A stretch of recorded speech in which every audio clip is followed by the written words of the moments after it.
जय हिंद, वेलकम आपका SSC jobs and welfare channel में। पूर्व सैनिकों के लिए डीएससी की नई भर्ती निकाली गई है, तो विस्तार से इस वीडियो के माध्यम से जानते हैं। री इनरोलमेंट इनटू डीएससी ओआर यानी ओआर के लिए है, और ये जो भर्ती है एमईजी एंड सेंटर में है। ये जो डीएससी की भर्ती होगी 18 दिसंबर 2024 को होगी, और रिपोर्टिंग जो टाइम दिया गया है यहाँ पे, रिपोर्टिंग का जो डेट है 17 सितंबर 2024 यानी 17 तारीख शाम को 4 बजे तक आपको एमईजी एंड सेंटर बेंगलुरु में पहुंच जाना होगा। ये जो भर्ती होगी सिपाही जीडीओ, सिपाही क्लर्क एसडी के लिए है, और ये सिर्फ है मद्रास इंजीनियर ग्रुप रेजिमेंट के पूर्व सैनिकों के लिए है। यहाँ पे एजुकेशन बताया गया है कि 10th पास होना चाहिए, या फिर 10th नहीं है, कम से कम 10th नहीं है, 10th से अबव भी हो सकता है। एसी थर्ड जो कि नॉन मैट्रिक है उनके लिए एज यहाँ पे बताई गई है। सिपाही जीडी के लिए 46 ईयर है, और सिपाही क्लर्क एसटी के लिए 48 ईयर है।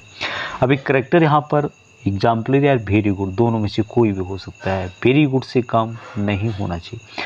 अभी डिसिप्लिन के बारे में जो बताया गया है वैसे आप लोगों को पता होगा, जो डीएससी की तैयारी कर रहे हैं या जो डीएससी से संबंधित भर्ती देख रहे हैं, कि ये सम एलिजिबिलिटी के बारे में बताया गया है। सबसे पहले कि more than 2 red ink entries during retire former service के दौरान 2 रेड एंट्री से ज़्यादा नहीं होनी चाहिए। उसके अलावा पनिशमेंट अंडर आर्मी एक्ट जो यहाँ पे बताया गया है, section 34, 35, 36, 37 and 41(2) on active service, इस एक्ट के अंतर्गत नहीं होना चाहिए। नेक्स्ट पॉइंट यहाँ पे कि पनिशमेंट अवॉर्डेड रेड और black ink entry even extra guard and duties army act section 48 in the last 5 years of former service के दौरान नहीं होना चाहिए। रेड और black ink entry extra guard duty जो कि आर्मी एक्ट सेक्शन 48 है।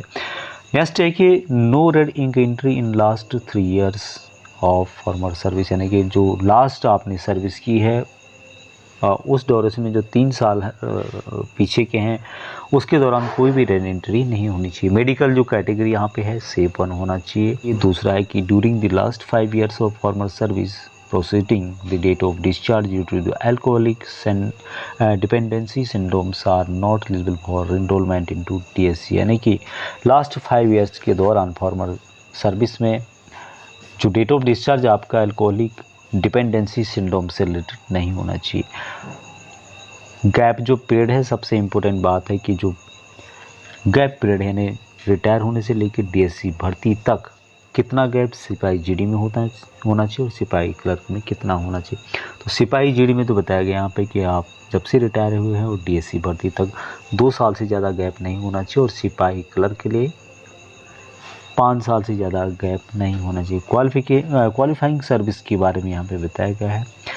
कॉज ऑफ डिस्चार्ज के बारे में बताया गया है कि आर्मी पर्सनल जो भी हैं, आपका जो डिस्चार्ज है इसके अंतर्गत आना चाहिए। जहाँ पे आप यदि अपनी डिस्चार्ज बुक ओपन करेंगे तो वहाँ पे लिखा रहता है कॉज ऑफ डिस्चार्ज, तो ये आप वहाँ पे देख सकते हैं। Army act 13 under bracket 3 item 3 इस तरह से लिखा होगा। यदि आप इसके अंतर्गत डिस्चार्ज आए हैं तो तभी आप इन वैकेंसीज़ के लिए जा सकते हैं।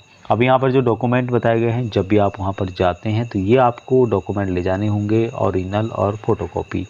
सबसे पहले कि डिस्चार्ज बुक इन ओरिजिनल, दूसरा है कि civil oblique military education certificate in original.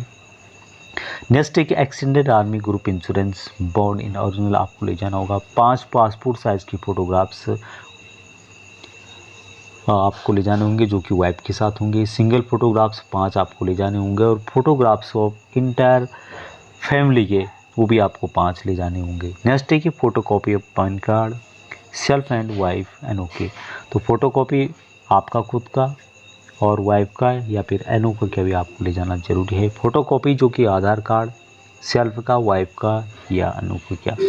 Police verification oblique verification certificate duly signed by the superintendent of police online, तो ये आपके पास भी होना चाहिए।